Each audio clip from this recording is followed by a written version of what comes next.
Today on the Everything 80s podcast, the story of the unbeatable video game, Mike Tyson's Punch-Out!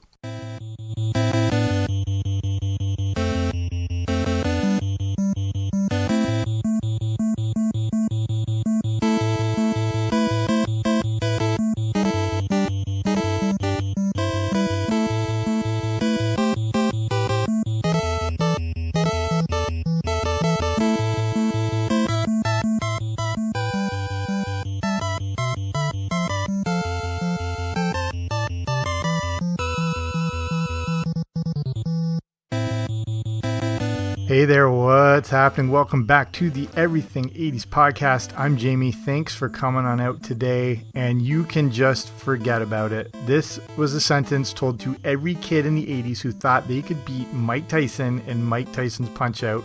Mike Tyson's Punch-Out! Was a boxing video game released in 1987 by Nintendo. You can hear the theme song here at the beginning. It featured a character named Little Mac who would have to go through a series of opponents to fight a dream match against Mike Tyson. It would sell over 3 million copies between 1987 and 1990. It contained the ultimate video game final boss in the form of Mike Tyson and seemed to be the stuff of urban legend. We all heard about someone's older brother who had apparently defeated Mike Tyson, but that just seemed like a real bunch of crap. There was no internet or video game channels where you could watch someone take him down. This may have been the most frustrating game ever at the time because it was unbeatable. Even if you got to Mike, it was going to be game over. So this is a look back at Mike Tyson's Punch-Out!, the unbeatable video game.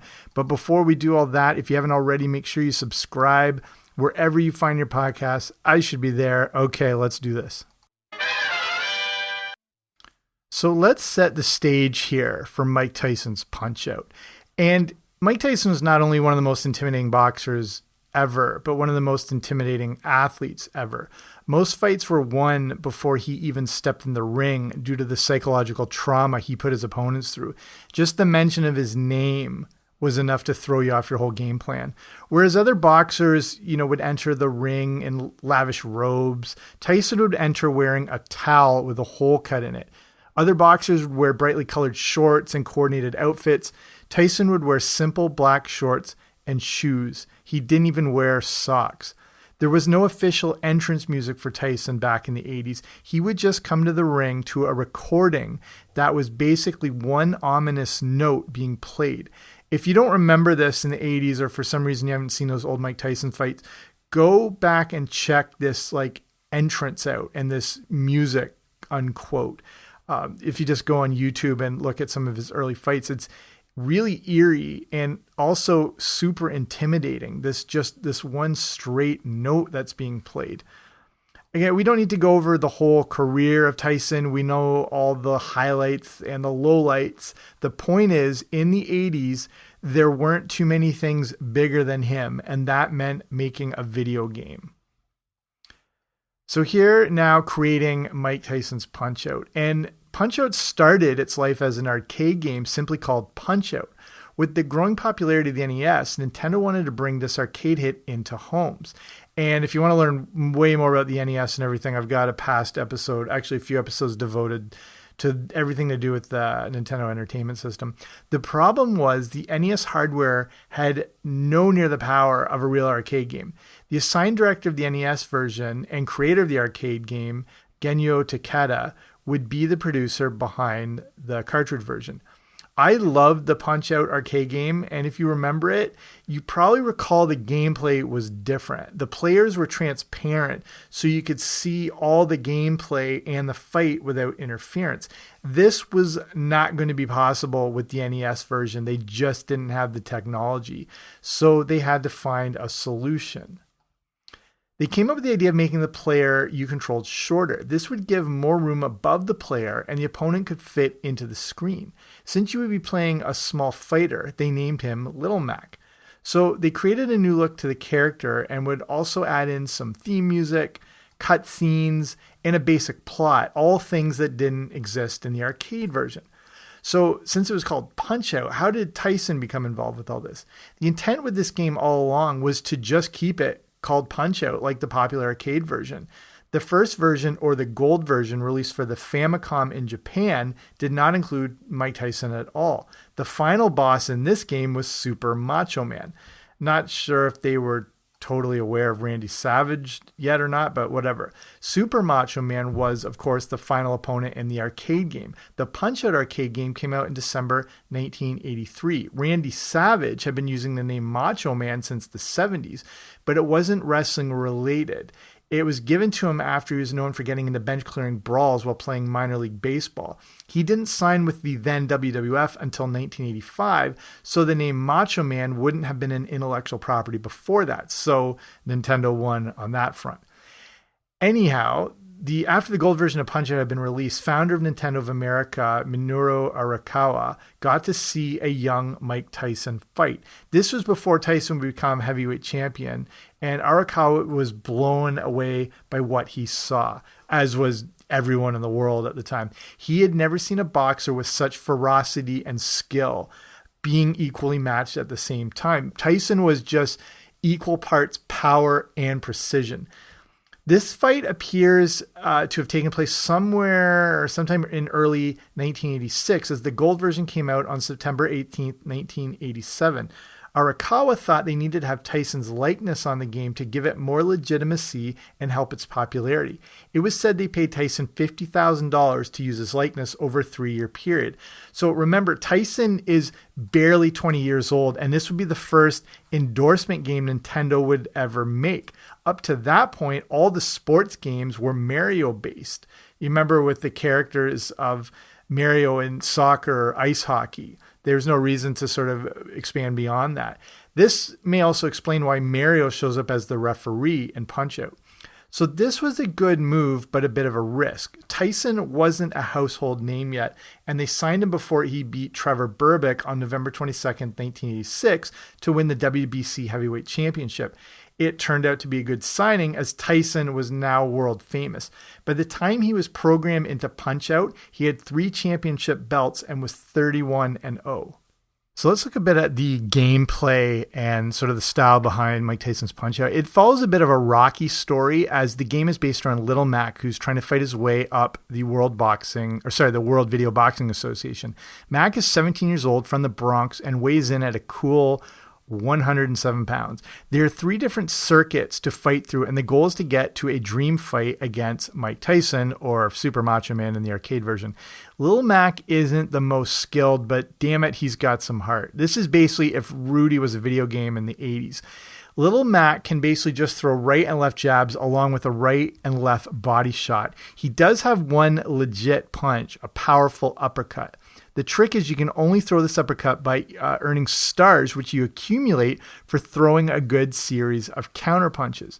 There is also a life meter on Lil Mac, which rises and falls depending on how much of a beating he's taking. When it drops too low, Mac turns pink and is pretty much spent. He can't throw a punch, but he can still dodge, duck, dip, dive, and dodge. You can win or lose fights by knockout or technical knockout when the person is knocked down 3 times during the bout. The fights go 3 rounds, and they can also go to a decision. The winner is the fighter who had the best total of punches, knockdowns, and damage to them. Mac can fight ranked opponents and move up the standings, but if he loses to one, he does have a shot at a rematch. But if he loses a title bout, he drops back down the ranking. For the 3 circuits, there are 3 fighters in the first or minor circuit, 4 in the major circuit, 6 in the world circuit, and then Mike Tyson. Okay, let's take a look at the actual competitors, because it's kind of an interesting combination of characters they came up with. Okay, first we got Glass Joe. This poor sap is from Paris, and he fights in the minor circuit. Then we have Von Kaiser. He hails from West Berlin in West Germany. And if you're under 30, you're going to probably have to ask your parents what West Germany was. Then there's Piston Honda. He's a better boxer from Japan, and he's the champion of the minor circuit. We got Don Flamenco, the illustrious bullfighter from Madrid. We've got King Hippo, the big fella from the Hippo Islands. You can only hit him in the stomach, and he goes down easy. We've got Great Tiger, which was, looking back now, not the most sensitive thing. He's a Native American boxer who's able to teleport around the ring. We've got Bald Bull, also maybe questionable now. He hails from Istanbul. He can knock you down in one punch when he charges you. Then there was Soda Popinski. This was a way to clean up the original version. If you remember the arcade game, you know what I'm talking about, as this character was known as Vodka Drunkensky in the arcade version. He's also Russian if you hadn't picked that one up yet. Then there's Mr. Sandman. He's a tough opponent who has a 3 uppercut punch combination. So here's how to beat Tyson. I'd say practice, but it goes a lot deeper than that. And that's how to get to Carnegie Hall anyways. But this applies too. Here are some of the tips to go toe-to-toe with the baddest man on the planet. Okay, 1, punch the back of his head to do more damage. You won't be able to take him straight on, but this is a way to kind of work around that. If you can last for at least 1 minute and 30 seconds, after this, Tyson stops the one-hit knockout punches. So you've got a little more longevity there. Get him down to low or no life and then duck like your life depends on it, because it basically does at this point. If you're going into the second round, he's not going to be vulnerable until there aren't any hearts left on the meter at the top. If you are able to knock him down at this point, he's going to get up before 10, so you have to keep working the jab. You're going to get rocked a lot, so your duck and weave game better be pretty tight when you're not able to punch back. The goal is to try to knock him down once a round, as you probably are not going to knock him out. If you can get to the third round, 2 more knockouts will get you the TKO and your best chance of beating him. So I found a bunch of Mike Tyson's Punch-Out secrets and Easter eggs, and it's been more than 30 years since this game came out, but old secrets keep popping up. This particular one was revealed by one of the game developers back in 2009 and has to do with knocking out Bald Bull in one punch. The secret, according to the developer, had to do with watching the camera flashes happening in the crowd. The tip turns out to be from late game designer Satoru Iwata. In the first bout with Bald Bull, when you see a camera flash, it's time to throw the knockout punch. The next Easter egg also involved Bald Bull and Piston Honda. When you're fighting them in the second round, you want to look for a bearded guy in the crowd in the front row. He is 7 people in from the left and remains motionless throughout most of the fights. Against these opponents, though, and fighting them for a second time, keep your eye on him. When he ducks, it's time to throw that knockout punch. It was that little hidden thing in there that they just put in case someone was able to find it. There is also the hidden 4th circuit. You can access this by entering 135-792-4690. Also my social security. No, I'm kidding. So you enter that number, then hold select, and then press A and B at the same time. This opened the 4th circuit, aka another world circuit. In this the secret mode, you now could face the opponents in a completely different order, and chaos is all over the place. But in this circuit, there were no second chances, which is probably should have been the tagline for the whole game. Again, where these tips were when we were kids, like we subscribed to Nintendo Power, but they put in like the most asinine tips, like if you find the flower in Mario, you can shoot a fireball. They didn't give us much of that. We really could use the internet when we were kids. Okay, here's the continuation of Mike Tyson's Punch-Out. When Tyson's licensing deal ended in 1989, it seemed like the obvious thing to re-sign him, but this wasn't necessary. The game was already so established that it couldn't really get more popular. Plus, Tyson was so famous now that the cost would have been sky high compared to the paltry $50,000 used to first sign him. That was a steal what they got him for, if you think about $50K back in that time. Also, things were starting to get a little out of hand with Tyson in his personal life, and it was probably better to separate themselves from him. And then Tyson got knocked out by James Buster Douglas, if you know that famous fight. The ESPN did the 30 for 30 documentary called 42-1, which, like, I was, a big Tyson fan at the time, and I remember being so hyped for this thing, but this was considered a warm-up fight for Evander Holyfield. They were using Douglas just for Tyson to roll right through. there was such little, I mean, there's a lot of interest in Tyson, but there was such little interest because there is just assuming Buster Douglas is just being fed to the wolves. He would get knocked out in 30 seconds. So people didn't want to pay $15,000 to go watch this fight that would be over in a blink. That was one of the reasons they set it in Japan, because they figured it gave the rest of the world a chance to see Mike Tyson, and just because everyone was waiting for the Holyfield fight, they knew this was pointless. So the way I always thought, I remember being able to listen to radio highlights of this thing, and then finding out the next day what had actually happened. The thing is, Tyson's got all these personal problems. There was always this thought that he didn't prepare for the fight, and he didn't train, and he was out of shape. But that's not the case. If you actually go back and watch the entire fight, the fight lasted 10 rounds. So he wasn't toast, exactly. And he knocked down Buster Douglas in the first 30 seconds. So this thing was close to being done, but Buster Douglas was really tall. He had a long reach, and he trained, everything he had for this one fight. Whereas Mike Tyson is having to exist as Mike Tyson. He's got so much to focus on, and he's fought so many people. All Buster Douglas had to do was focus on strategy to fight Mike Tyson. So the big thing is I think it's the 8th round, Tyson actually knocks him basically out. He drops him near the end of the 8th, but the referee takes 3 seconds to start the count. And Douglas gets up at the 9 count, which was essentially a 12 count, and then the bell rung to end the round. So looking back, I was always thinking Tyson just wasn't ready. He was all over him. He just fought this amazingly conditioned and prepared boxer, and Tyson essentially almost knocked him out twice. And depending on the way you look at it, he did knock him out in the 8th round, and how different things would have been if that hadn't happened. So besides that, the game would live on, and so would Tyson in video game format. Intergalactic Games would use Mike Tyson in Power Punch, which had Tyson fighting in space to become the best boxer in the universe. This game was made by an Australian company called Beam Software and was put out by American Softworks. I definitely remember playing this somewhere, but I don't remember it having an amazing impression on me. It just wasn't Mike Tyson's Punch-Out! Punch-Out lived on over the years in some other various releases. Is Super Punch-Out!, Punch-Out! For the Nintendo Switch, Punch-Out! For the Wii.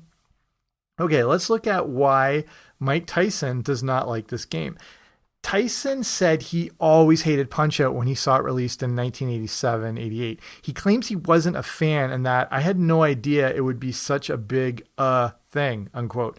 He would later say the game grew on him a bit and his favorite character was Glass Cho, the only opponent he could beat.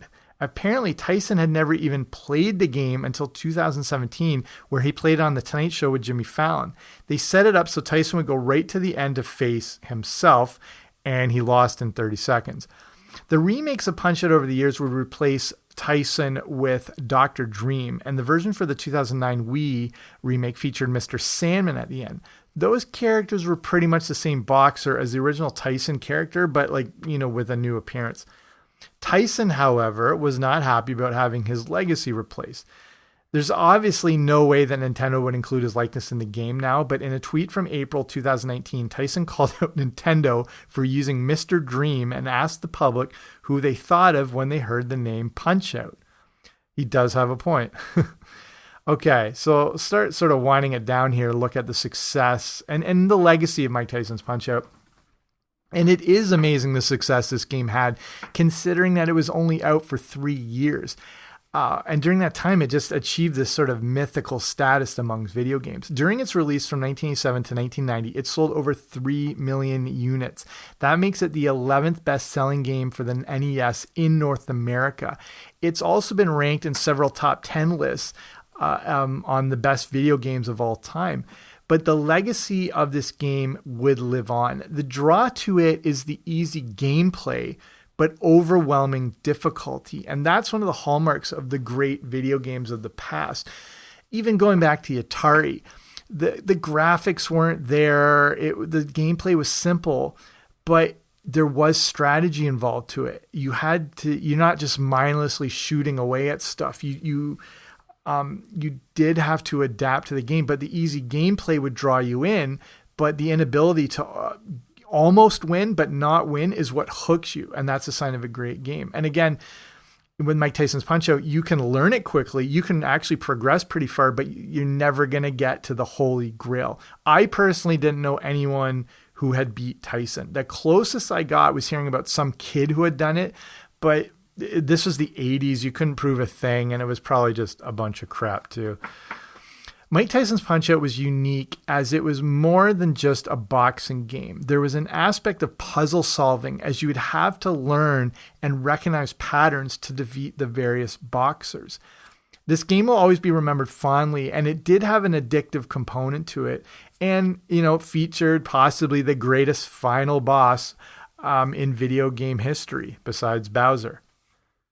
So I'll finish it up there. Hopefully you enjoyed this episode and just a look back at a classic video game and, actually a little more deeper into the production and the success of this game. So that'll be it for me. Thanks for joining. Thanks for taking the time to listen to this podcast. I know there's a ton of podcasts out there, so the fact you're listening to this one means a lot, but I will be back soon with a new episode. Don't you dare miss it.